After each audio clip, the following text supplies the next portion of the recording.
نحن نتحدى أهل البدع والأهواء، أهل البدع العقائدية وأهل البدع السياسية، نقول بيننا وبينكم السلف، بيننا وبينكم الكتب.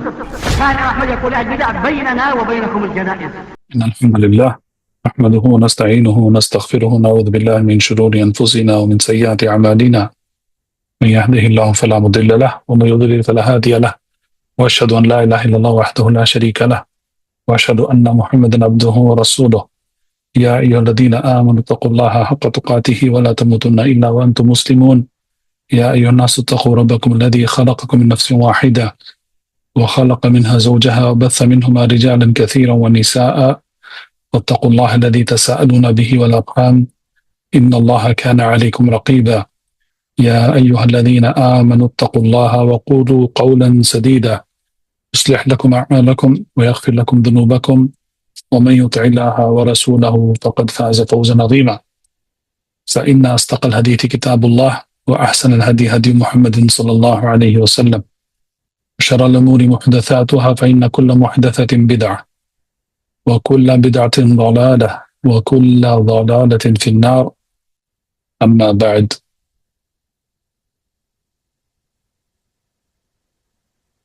الإمام ابن كثير رحمہ اللہ، الحافظ ابو الفداء اسماعیل بن کثیر، ان کی کتاب الفصول فی سیرت الرسول صلی اللہ علیہ وسلم ہم پڑھ رہے ہیں۔ اس کے پچھلے درس میں ہم نے اسراء اور معراج کے متعلق جو واقعے بیان کیے ہیں مؤلف رحمہ اللہ اپنی کتاب نے، ان کو پڑھا تھا، اور آج ہمارے ساتھ جو درس ہے انشاءاللہ، اس میں سب سے پہلے جو مسئلہ ہے کہ کیا رسول اللہ صلی اللہ علیہ وسلم نے اللہ سبحانہ و تعالی کو دیکھا یا نہیں دیکھا، اس کے متعلق یہ مسئلہ ہے۔ اور اس کے بعد جو بیعت ہوئی، اس کے بعد رسول اللہ صلی اللہ علیہ وسلم عرب کے جو قبیلے تھے ان کو جو دعوت دیا کرتے تھے اس کے متعلق ہے، اور اس کے بعد انشاءاللہ اگر وقت میسر ہوا تو جو دو بیعتیں دی گئی تھی رسول اللہ صلی اللہ علیہ وسلم کو انصار کی طرف سے، الاوس والخزرج، یہ دو قبیلے، انصار کے قبیلے جو مدینہ کے تھے، تو دو بیعتیں دی گئی، جس کو بیعت العقبہ الاولی والثانیہ، یعنی کہ پہلی بیعت اور دوسری بیعت سے مشہور ہے۔ تو اگر وقت میسر ہوا تو اس کو بھی پڑھیں گے، لیکن فی الحال جو مؤلف رحمہ اللہ نے لکھا ہے اس مسئلے میں، کیونکہ اس میں اختلاف ہے کہ کیا اللہ کے نبی صلی اللہ علیہ وسلم نے اپنے رب کو دیکھا یا نہیں دیکھا معراج کے واقعے میں۔ نعم۔ الحمد لله رب العالمين، والصلاة والسلام على رسوله الأمين وعلى آله وأصحابه أجمعين ومن تبعهم بإحسان إلى يوم الدين. أما بعد، فيقول المؤلف الإمام الحافظ ابن كثير القرشي رحمه الله تعالى في كتابه الفصول في سيرة الرسول صلى الله عليه وسلم: اختلف العلماء هل رأى ربه عز وجل أم لا على قولين.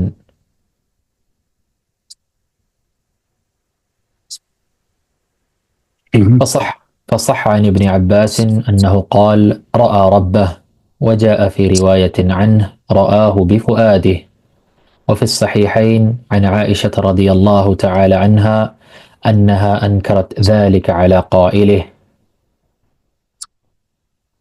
وقالت هي وابن مسعود إنما رأى جبريل.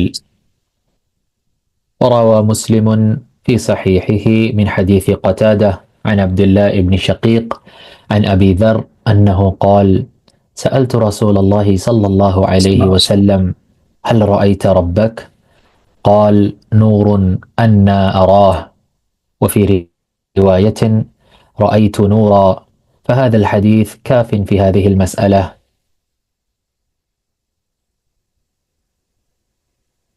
ولما أصبح رسول الله صلى الله عليه وسلم في قومه أخبرهم بما أراه الله من آياته الكبرى فاشتد تكذيبهم له وآذاهم واستجراؤهم عليه. تو یہاں پر جو ذکر کیے ہیں مؤلف رحمہ اللہ، یہ مسئلہ ہے معراج کے وقت کیا نبی کریم صلی اللہ علیہ وسلم نے اللہ سبحانہ وتعالیٰ کو دیکھا یا نہیں دیکھا؟ دو حدیثیں ہیں، دونوں حدیثیں صحیح ہیں۔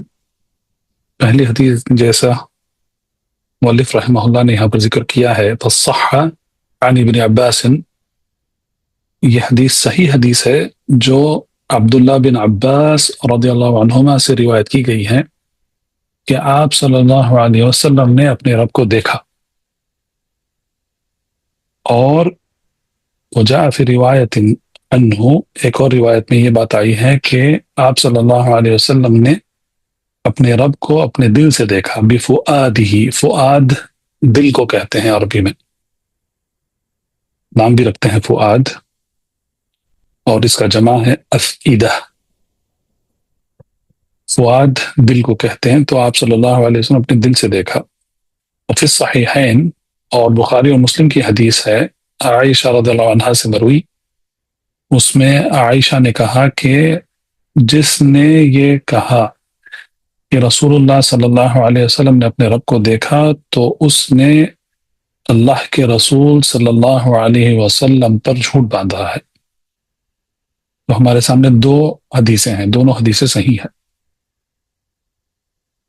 تو جب صرف اس حدیث کے متعلق نہیں، ایسے کوئی بھی حدیث آ جائیں ہمارے سامنے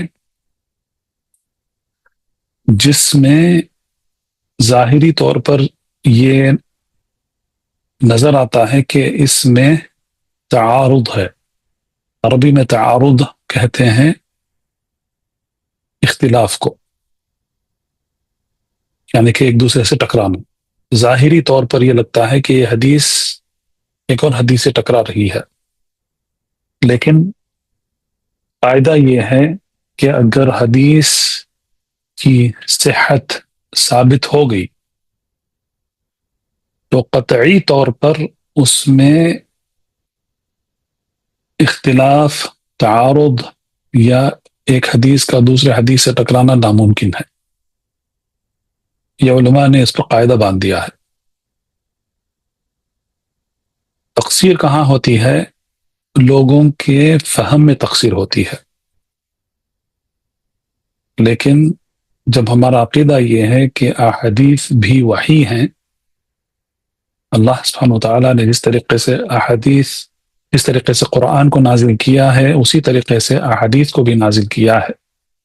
جبریل علیہ السلام وحی لے کر آیا کرتے تھے، قرآن بھی لے کر آیا کرتے تھے، اور احادیث بھی لے کر آیا کرتے تھے۔ تو یہ ہمارا عقیدہ ہے۔ ہم یہ عقیدہ رکھتے ہیں کہ نبی کریم صلی اللہ علیہ وسلم وما ينطق عن الهوى ان هو الا وحی یوحى، کہ نبی کریم صلی اللہ علیہ وسلم اپنی طرف سے کوئی بات نہیں کہا کرتے تھے، بلکہ وہ وہی کہا کرتے تھے جو ان کو وحی کے ذریعے ان کو پہنچایا جاتا تھا۔ تو جب حدیث کی صحت ثابت ہو گئی تو قطعی طور پر ایک حدیث دوسری حدیث سے ٹکرا نہیں سکتی ہے۔ اور قصور سمجھنے والے پر ہے۔ تو جب ایسا ہوتا ہے تو سب سے پہلے جو طریقہ اختیار کرتے ہیں علماء، اس کو کہتے ہیں الجمع، جمع کرنا،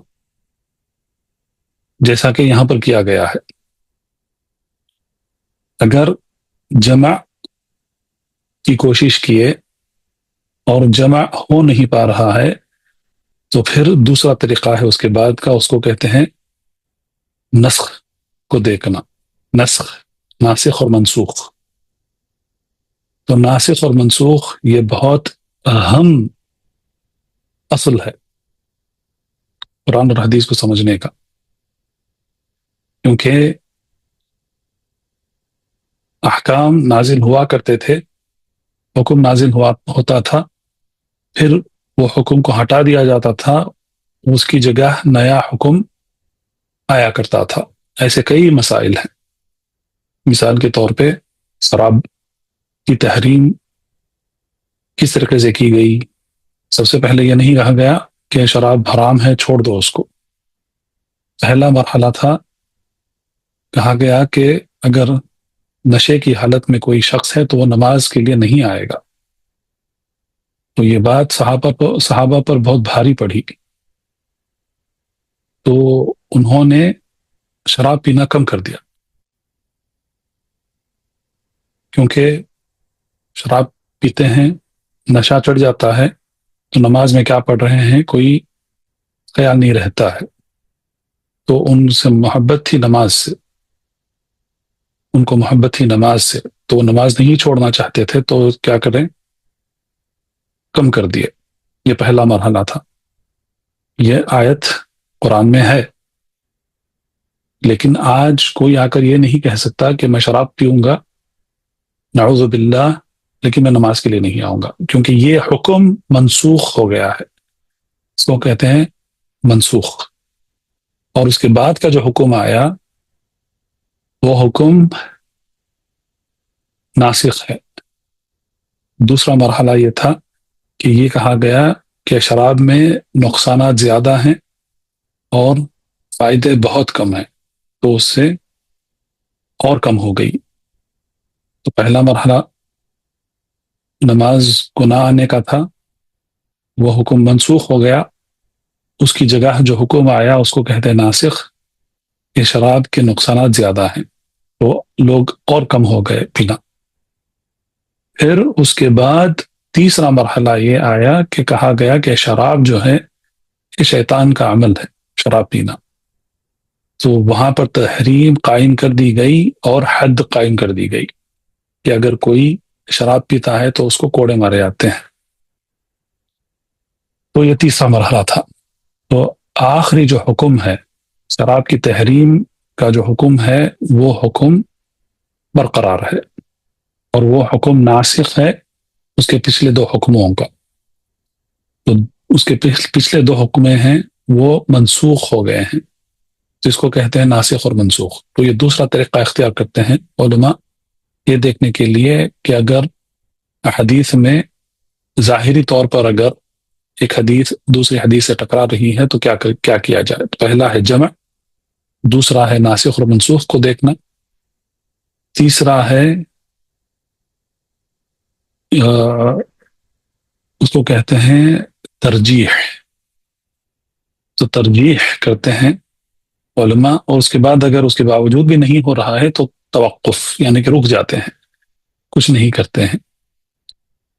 تو یہ علماء کا طریقہ ہوتا ہے احادیث کو سمجھنے کا۔ تو یہاں پر ہمارے سامنے دو حدیثیں ہیں، ایک حدیث ہے عبداللہ بن عباس، دوسری حدیث ہے عائشہ کی۔ دونوں صحابیوں کے علماء ہیں۔ عائشہ عالمہ تھی رضی اللہ عنہ، عبداللہ بن عباس عالم تھے، مفسر تھے۔ تو جب دو عالموں کی بات آ رہی ہے اور ظاہری طور پر ٹکراؤ نظر آ رہا ہے، تو ایسی حالت میں سب سے پہلا طریقہ جمع کرنا ہے۔ تو اہل العلم نے جمع کیا، تو انہوں نے حدیث کے الفاظ کو دیکھا۔ حدیث میں جو لفظ استعمال کیا گیا ہے وہ ہے رؤیہ، یعنی کہ دیکھنا۔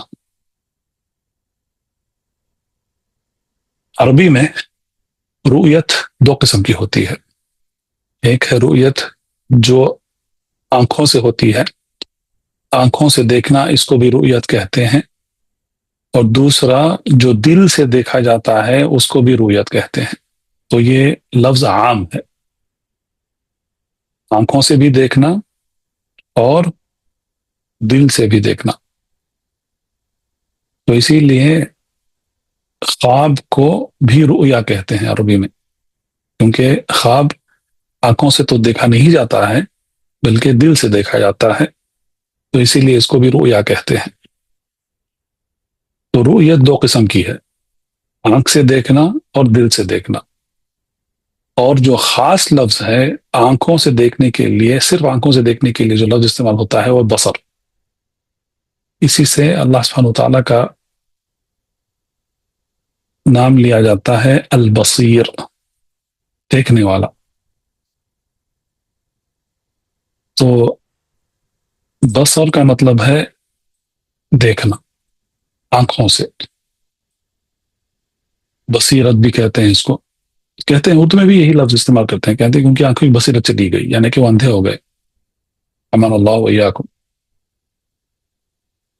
تو رؤیت کا لفظ استعمال ہوا ہے دونوں حدیثوں میں. رأى ربه، من قال انه صلی اللہ علیہ وسلم رأى ربه، تو رأى یہ فعل ہے اس کا، اور اس سے مراد رؤیت ہے. تو عبداللہ بن عباس رضی اللہ عنہما نے کہا وہ بھی صحیح ہے، اور عائشہ رضی اللہ عنہا نے کہا وہ بھی صحیح ہے. اس کو ابن القیم رحمہ اللہ زاد المعاد میں انہوں نے اس کی توضیح یعنی کہ اس کا بیان کیا ہے، اور انہوں نے کہا ہے کہ عبداللہ بن عباس کی جو حدیث ہے اس سے مراد نبی کریم صلی اللہ علیہ وسلم کا اپنے رب کو اپنے دل سے دیکھنا، نہ کہ اپنی آنکھوں سے. تو یہ ثابت ہے. لیکن جس کو انکار کیا گیا عائشہ رضی اللہ عنہا کی حدیث میں، وہ ہے نبی کریم صلی اللہ علیہ وسلم کا اپنے رب کو اپنے آنکھوں سے دیکھنا، کیونکہ کوئی بھی آج تک اللہ سبحانہ و تعالی کو نہیں دیکھا ہے. جیسا کہ ایک اور روایت یہاں پر ذکر کی گئی ہے، ابو ذر رضی اللہ عنہ کی حدیث ہے کہ ابو ذر اور عبداللہ بن شقیق اور قتادہ، من حدیث قتادہ عن عبداللہ بن شقیق عن ابی ذر، یہ اس کی سند ہے. قتادہ روایت کرتے ہیں عبداللہ بن شقیق سے، اور عبداللہ بن شقیق روایت کرتے ہیں ابو ذر سے. تو ابو ذر رضی اللہ عنہ کی حدیث ہے کہ انہوں نے کہا کہ میں نے رسول اللہ صلی اللہ علیہ وسلم سے پوچھا، هل رأيت ربک، کیا آپ نے آپ کے رب کو دیکھا؟ قال نور، اللہ کے رسول نے کہا کہ صرف نور تھا. انا اراہ، تو میں کیسے دیکھ سکتا ہوں، یا کیسے اللہ سبحانہ وتعالیٰ کو دیکھا جا سکتا ہے. وفی روایت رأیت نورا، میں نے صرف نور دیکھا.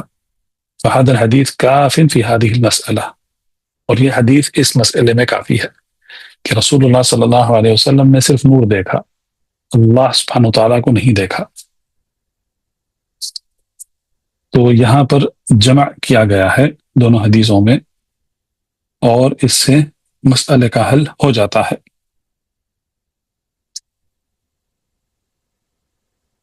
تو عبداللہ بن عباس رضی اللہ عنہما کی حدیث اپنی جگہ صحیح ہے، اور عائشہ رضی اللہ عنہا کی حدیث اپنی جگہ صحیح ہے.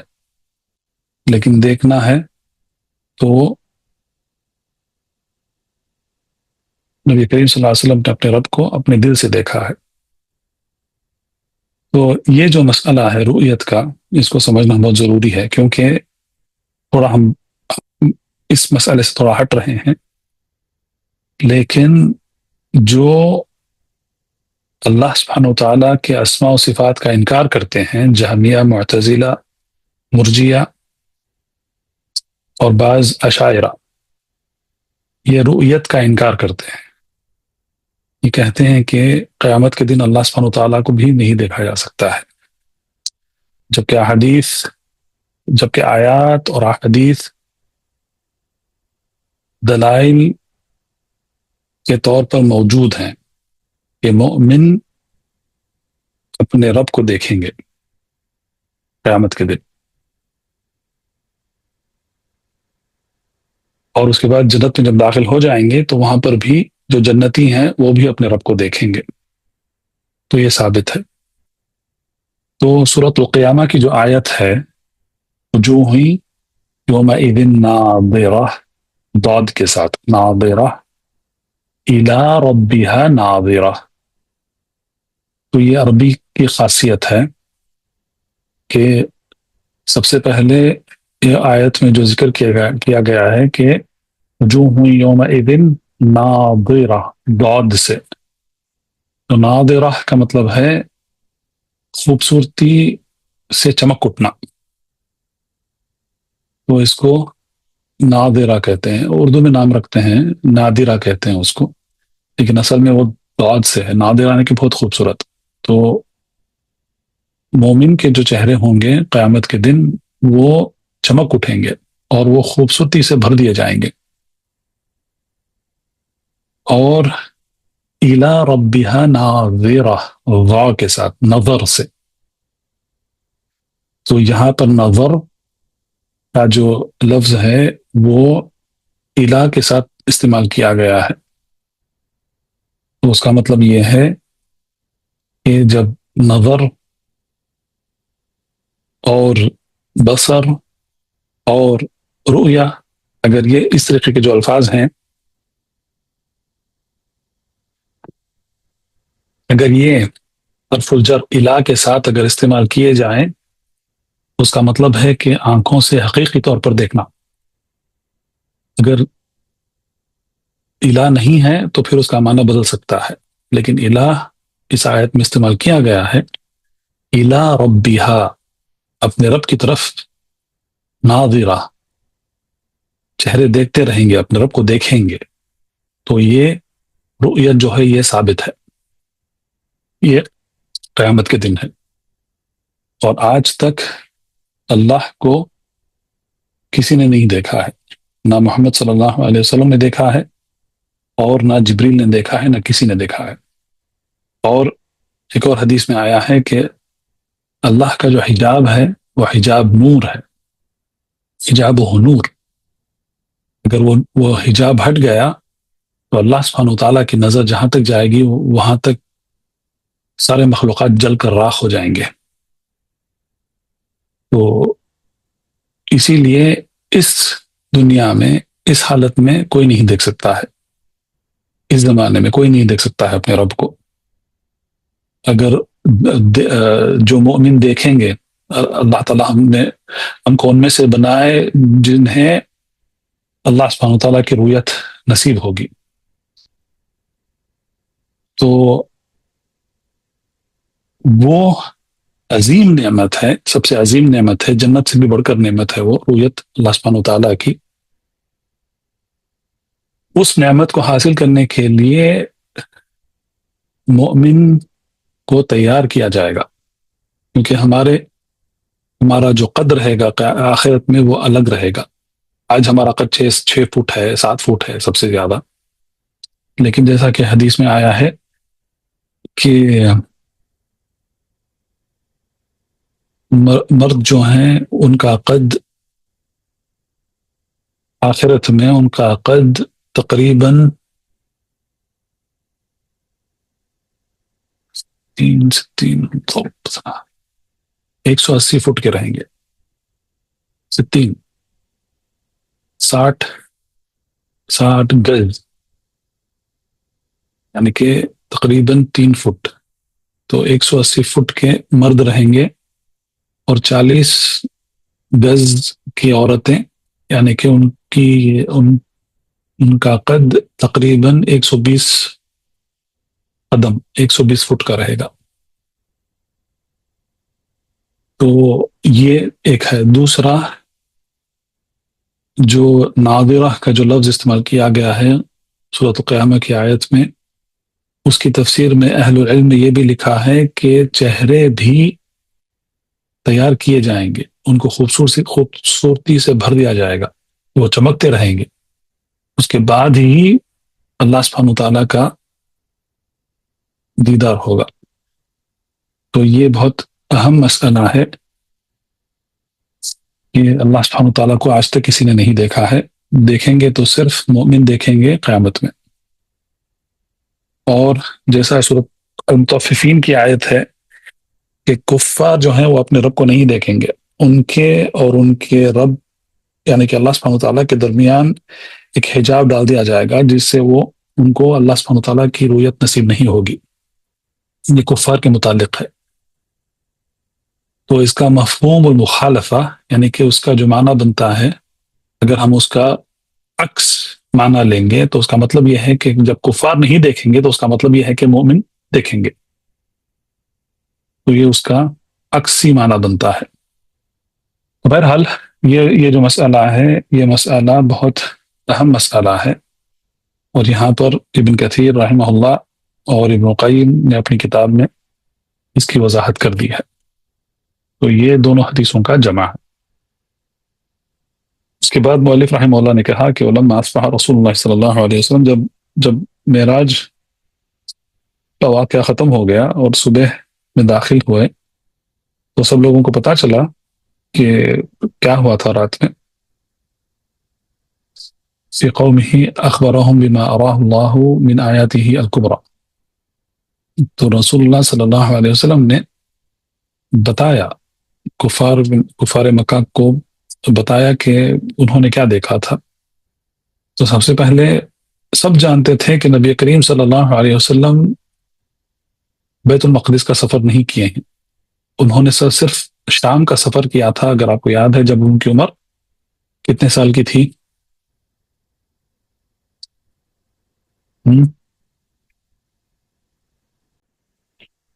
رسول اللہ صلی اللہ علیہ وسلم نے شام کا سفر کیا ممتاز۔ جب آپ اپنے چاچا ابو طالب کے ساتھ جب انہوں نے سفر کیا تو ماشاءاللہ جزاکم اللہ خیر، تو ان کی عمر 12 سال کی تھی آپ صلی اللہ علیہ وسلم کی، ٹھیک ہے۔ تو سب جانتے ہیں کہ صرف اس وقت پر انہوں نے شام کا سفر کیا تھا، اور رسول اللہ صلی اللہ علیہ وسلم اس کے بعد شام گئے تھے خدیجہ کے مال کی تجارت کرنے کے لیے۔ یہ کون سی عمر میں تھی؟ جب آپ صلی اللہ علیہ وسلم کی عمر کتنی تھی؟ دوسرا سفر جب آپ کیے تھے شام کا، تقریباً 25، جزاک اللہ خیر، تو تقریباً 25 سال کی عمر تھی آپ صلی اللہ علیہ وسلم کی۔ تو یہ دوسرا سفر تھا۔ تو اس کے بعد سب جانتے ہیں، مکہ کے لوگ سب جانتے تھے کہ اس کے بعد آپ صلی اللہ علیہ وسلم نے کبھی بیت المقدس کا سفر نہیں کیا ہے۔ تو جب آپ صلی اللہ علیہ وسلم نے بتایا، اسراء کے بارے میں بتایا، تو پھر وہ پوچھنے لگے، کیونکہ وہ جاتے تھے اور ان کو وہ وہاں کی جگہ کی معلومات رکھتے تھے، تو انہوں نے سوال کرنا شروع کیا رسول اللہ صلی اللہ علیہ وسلم سے، یہ وہاں پر کیا ہے، کدھر ہے، کس طرف ہے، ایسے سوالات کرنا شروع کیا۔ تو ایک حدیث میں آیا ہے کہ رسول اللہ صلی اللہ علیہ وسلم نے کہا کہ اللہ سبحانہ وتعالیٰ نے بیت المقدس کا سارا علاقہ آپ صلی اللہ علیہ وسلم کے سامنے آنکھوں کے سامنے کر دیا، اور جو بھی سوال تھا ان کا انہوں نے اس کا جواب دیا۔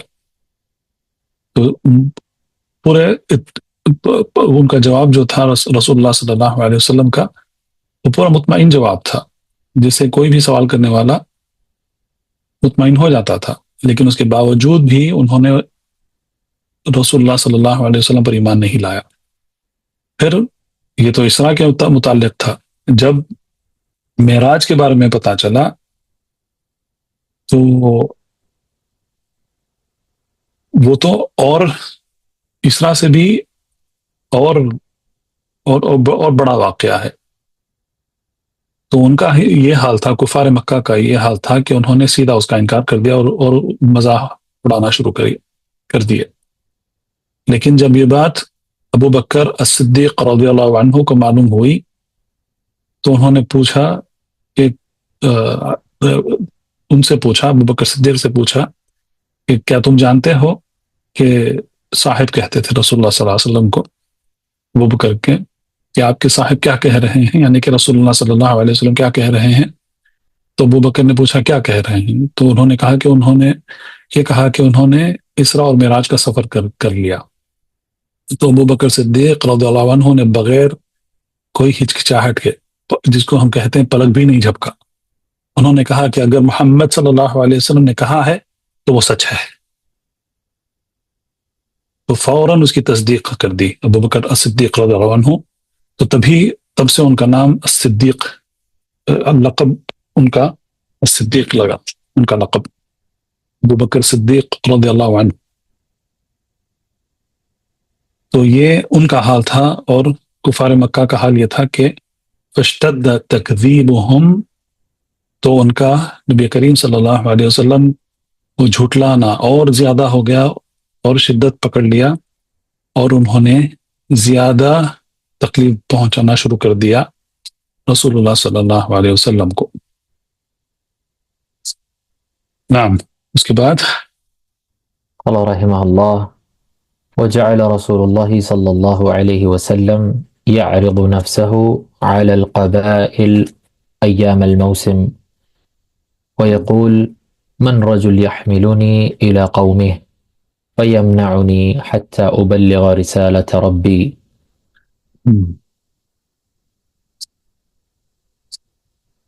تو اس کے بعد یہ واقعہ بیان کیے ہیں کہ رسول اللہ صلی اللہ علیہ وسلم بعض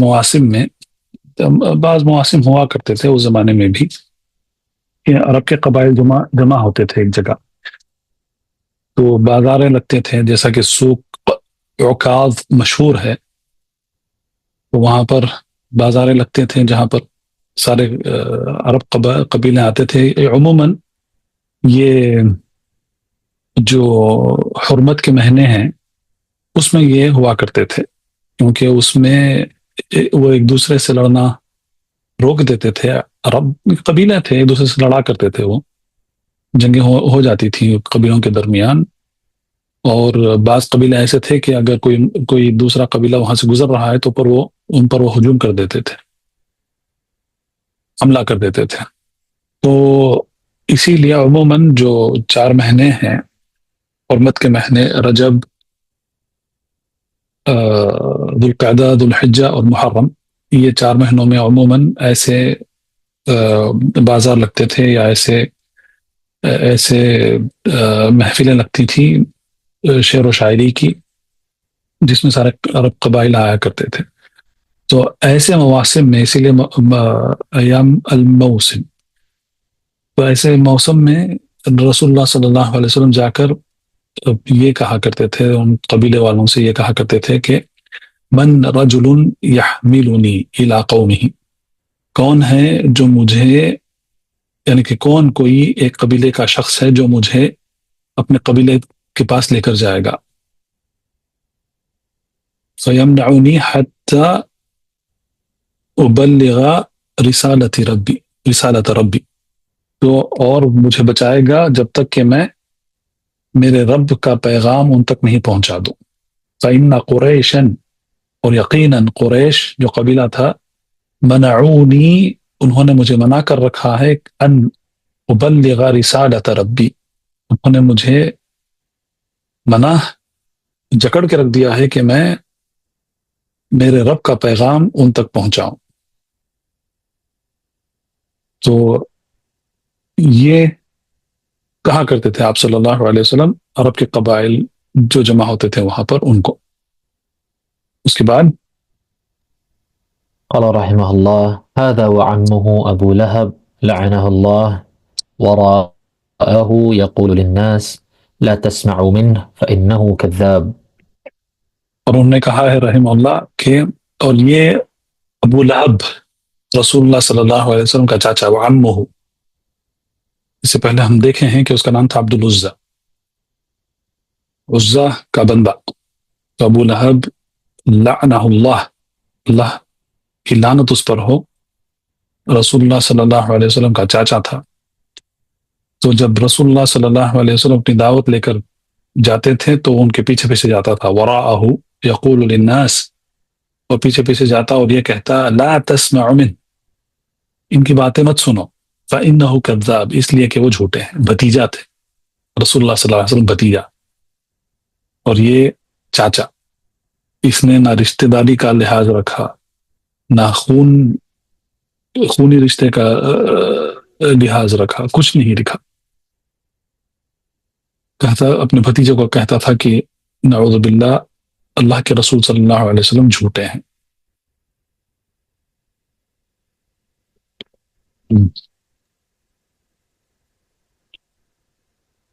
قال رحمه الله فكان أحياء العرب يتحامونه لما يسمعون من قريش فيه إنه كاذب إنه ساحر إنه كاهن إنه شاعر أكاذيب يقذفونه بها من تلقاء أنفسهم فيصغي إليهم من لا تمييز له من الأحياء. تو جو بھی قبیلے جمع ہوتے تھے وہاں پر وہ رسول اللہ صلی اللہ علیہ وسلم سے دور ہو جا کرتے، جب وہ سنتے تھے کہ قریش یہ کہا کرتے تھے، قریش کے لوگ جیسا ابو لہب لعنت اللہ علیہ، وہ کہا کرتا تھا کہ کیا کہتے تھے کہ سب سے پہلے کہتے تھے کہ انہو کاذب، سب سے پہلے کہتے ہیں کہ یہ جھوٹے ہیں نعوذ باللہ، دوسرا کہتے ہیں کہ انہو ساحر، یہ جادوگر ہیں، انہو کاہن، یہ کاہن کا مطلب بھی جو کالا جادو کرتا ہے یا جو علم غیب کا دعویٰ کرتا ہے وہ یہ وہ ہے، یا شاعر، انہو شاعر، یعنی کہ کہتے تھے کہ ان کی باتیں مت سنو، اکاذیب، یہ سب جھوٹی باتیں تھیں جو وہ پھیلاتے تھے اپنے طرف سے، اور جو بھی لوگ یہ بات سنتے، قریش کی بات سنتے، تو وہ سبحان اللہ اللہ کے رسول صلی اللہ علیہ وسلم سے دور ہو جاتے تھے، اور فَيُصْغِي إِلَيْهِمْ مَنْ لَا تَمْيِيزَ لَهُ مِنَ الْأَحْيَاءِ، اور رسول اللہ صلی اللہ علیہ وسلم کو چھوڑ کر قریش کی طرف وہ چلے جاتے تھے، اور انہیں جو ایسا کرتے تھے، یعنی کہ رسول اللہ صلی اللہ علیہ وسلم کی بات کو چھوڑ کر قریش کی باتوں میں آ جاتے تھے، ان کو کوئی بھی علم یا کوئی بھی عقل نہیں تھی جس سے وہ حق اور باطل کی تمیز کر سکے۔ قال رحمه الله وأما الألباء فإنهم إذا سمعوا كلامه وتفهموه شهدوا بأن ما يقوله حق وأنهم مفترون عليه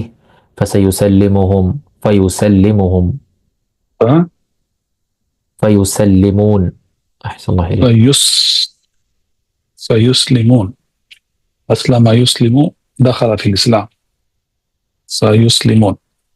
لیکن امل الباء، الباء کا مطلب ہے اولو الالباب، جن کو اللہ سبحانہ وتعالیٰ نے عقل دیا ہے، جو سوچتے ہیں۔ قرآن میں یہ آیت، یہ کلمات اولو الالباب کئی آیتوں میں آتے ہیں یہ کلمات۔ تو لب اس کو کہتے ہیں، عربی میں دماغ کو بھی کہتے ہیں لب، یعنی کہ عقل والے، لیکن جو عقل والے تھے تو وہ کیا کرتے تھے، فَإِنَّهُمْ إِذَا سَمِعُوا كَلَامَهُ، جب وہ رسول اللہ صلی اللہ علیہ وسلم کا کلام سنتے، وَتَفَهَّمُوهُ، اور رسول اللہ صلی اللہ علیہ وسلم کی بات کو سمجھ لیتے تھے، شَهِدُوا بِأَنَّ مَا يَقُولُهُ حَقٌّ، تو فوراً گواہی دے دیتے تھے کہ جو اللہ کے رسول صلی اللہ علیہ وسلم کہہ رہے ہیں وہ حق ہے، وَأَنَّهُمْ مُفْتَرُونَ عَلَيْهِ، اور جو قریش اور دوسرے کفار مشرک جو یہ کہا کرتے تھے نبی کریم صلی اللہ علیہ وسلم کے بارے میں، یہ جو لوگ جان لیتے تھے حق، تو وہ جان لیتے تھے کہ وہ بلکہ فوٹ باندھ رہے ہیں رسول اللہ صلی اللہ علیہ وسلم پر، فَيُسْلِمُونَ، تو وہ فوراً اسلام قبول کر لیتے، لیکن وہ بہت کم تھے، بہت کم لوگ تھے جو اسلام قبول کر لیا کرتے تھے۔ جی، تو یہ سب جو قریش کہا کرتے تھے رسول اللہ صلی اللہ علیہ وسلم کے بارے میں، یہ سب قرآن میں آیات موجود ہیں اس کے تعلق سے، اور اس کا انکار اللہ سبحانہ وتعالیٰ نے خود کیا ہے۔ اور یہ جو کہتے تھے قریش یا دوسرے جو کفار تھے، تو یہ جانتے تھے کہ یہ جو کہہ رہے ہیں اللہ کے رسول پر یہ جھوٹ ہے، وہ خود جانتے تھے کہ وہ جھوٹ بول رہے ہیں، لیکن اس کے باوجود بھی اللہ کے رسول کی دعوت کو نقصان پہنچانے کے لیے وہ ایسی باتیں کہا کرتے تھے۔ اب مثال کے طور پہ وہ کہا کرتے تھے کہ شاعر ہیں، اور شاعر مجنون، نعوذ باللہ، شاعر بھی ہیں اور مجنون بھی ہیں، یہ بھی کہا کرتے تھے۔ تو جو قرآن ہے، قرآن شاعری کی طرح نہیں ہے۔ عربی شاعری جو ہے وہ اس کا وہ ایک الگ فن ہے، اس کے طریقے ہوتے ہیں، شعر لکھنے کے طریقے ہوتے ہیں، اور وہ جانتے تھے کہ قرآن شعر کی طرح نہیں ہے۔ مثال کے طور پہ اس زمانے میں، زمانے جاہلیت میں، کئی ایسے شعراء تھے، اور ان میں سے 7 بہت مشہور تھے۔ 7 شاعر تھے، ان کے شعروں کو کعبے پر لٹکایا گیا تھا۔ ان کو معلقات کہتے ہیں۔ معلق کا مطلب ہے لٹکایا ہوا، معلقات جمع ہے، تو اس کو کہتے ہیں المعلقات 7۔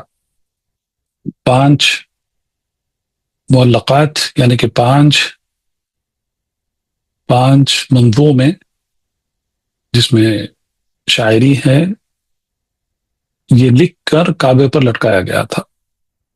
اس میں سے ایک ہے امر القیس، دوسرا ہے طرفہ ابن عبد انترا۔ تو ایسے 7 شاعر تھے جن کی شاعری بہت مشہور تھی۔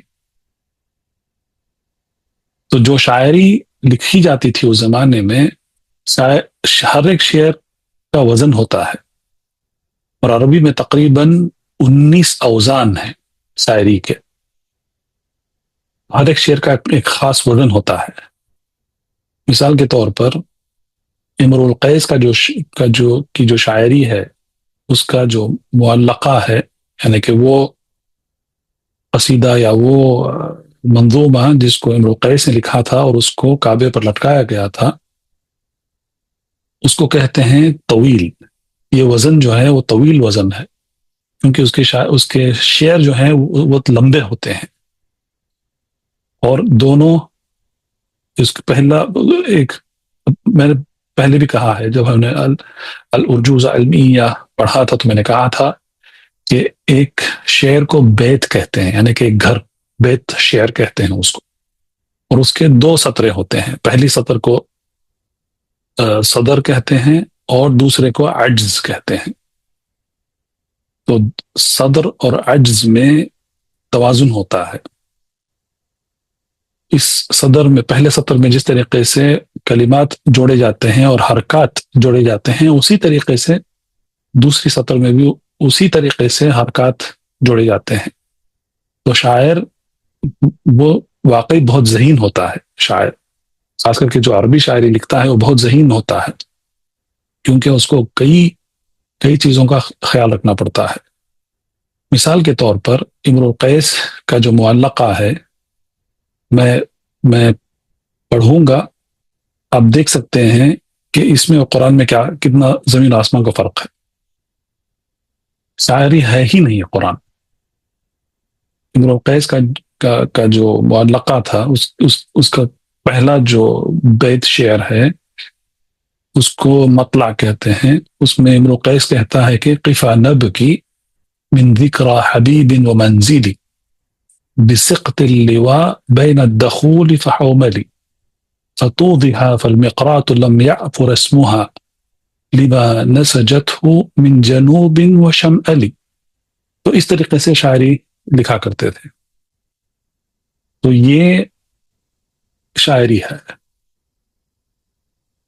کوئی بھی طرف سے یہ قرآن کے برابر نہیں ہے۔ قرآن ہے، اس کا پڑھنے کا طریقہ الگ ہے، شاعری کا پڑھنے کا طریقہ الگ ہے۔ چلتے چلتے میں بات بتا دوں کہ اس زمانے میں شاعری مرد کیا کرتے تھے اور گانے عورتیں گایا کرتی تھی، اور جو مرد گانے گایا کرتے تھے ان کو اس زمانے میں نامرد کہا جاتا تھا۔ آج سبحان اللہ پورا صیغہ بدل دیا گیا ہے، نعوذ باللہ۔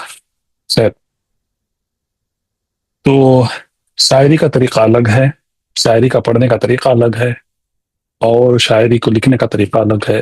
شاعری الگ ہے، شاعری قرآن کی جیسی ہو ہی نہیں سکتی ہے۔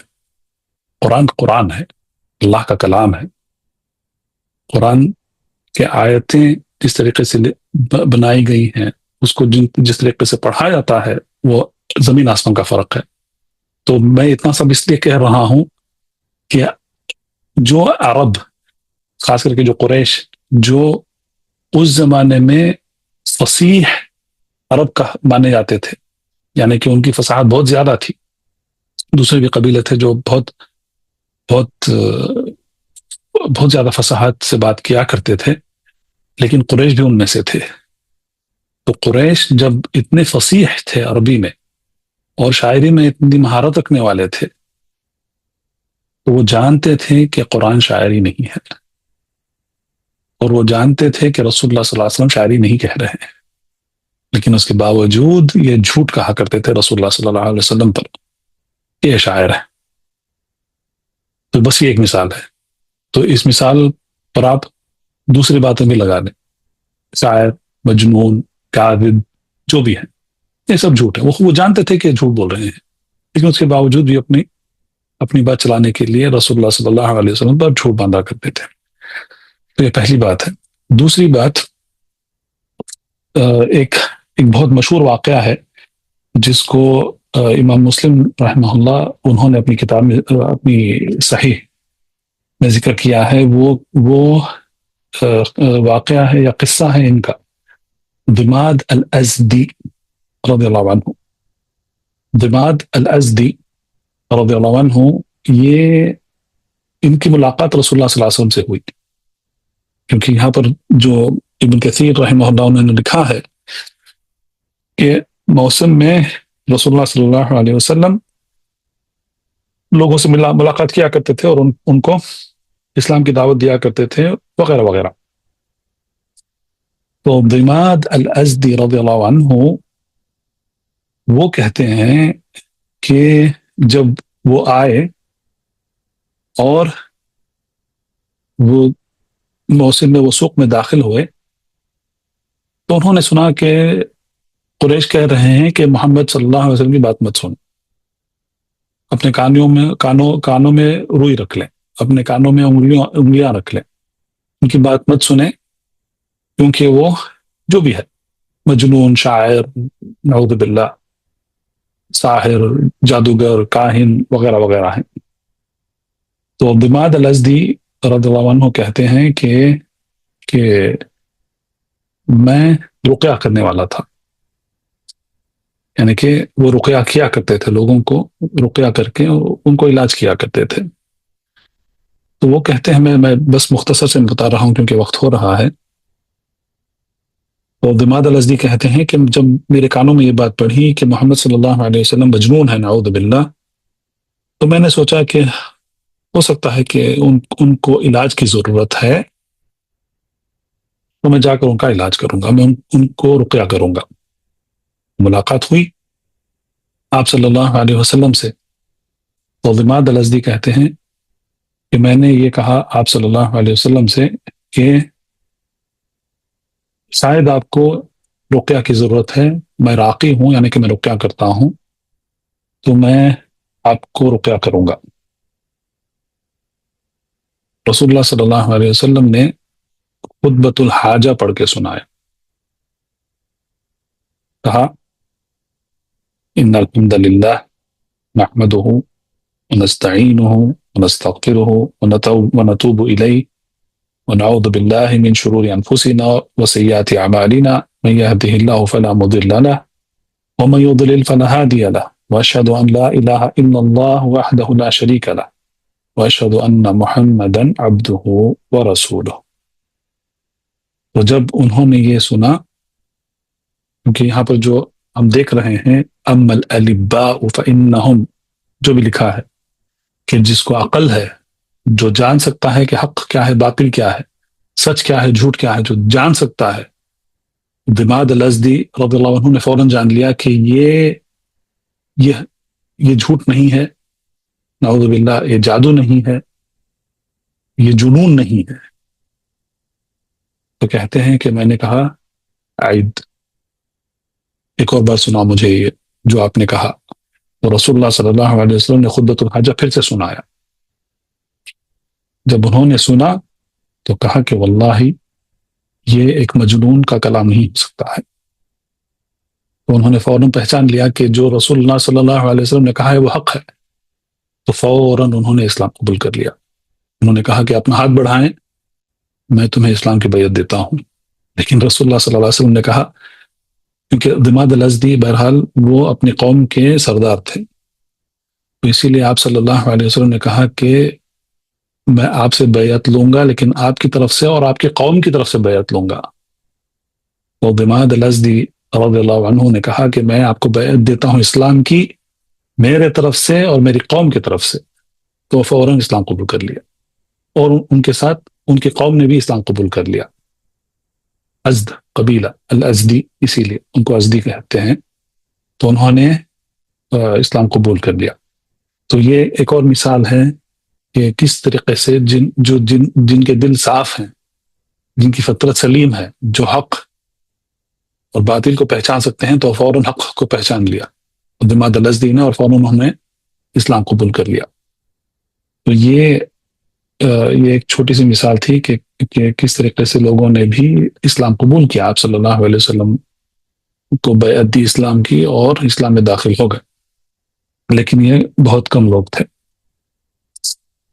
تو سبحان اللہ، انہی باتوں میں آج کافی وقت ہو گیا، تو انشاءاللہ یہاں پر رکتے ہیں، اور انشاءاللہ اگلے ہفتے اس کے بعد والا جو فصل ہے، بیعت والے جو فصل ہیں، البیعہ الاولی والثانیہ، انشاءاللہ ہم اس کو اگلے ہفتے میں پڑھیں گے.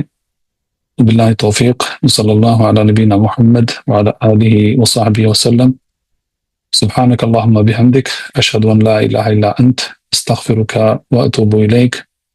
اللہم علمنا ما ينفعنا وانفعنا بما علمتنا وزدنا علما وتوفیقا. اللہم آت نفوسنا تقواها وزكها أنت خير من زكاها أنت وليها ومولاها. اللهم إنا نعوذ بك من علم لا ينفع ومن قلب لا يخشع ومن نفس لا تشبع ومن دعوة لا يستجاب لها.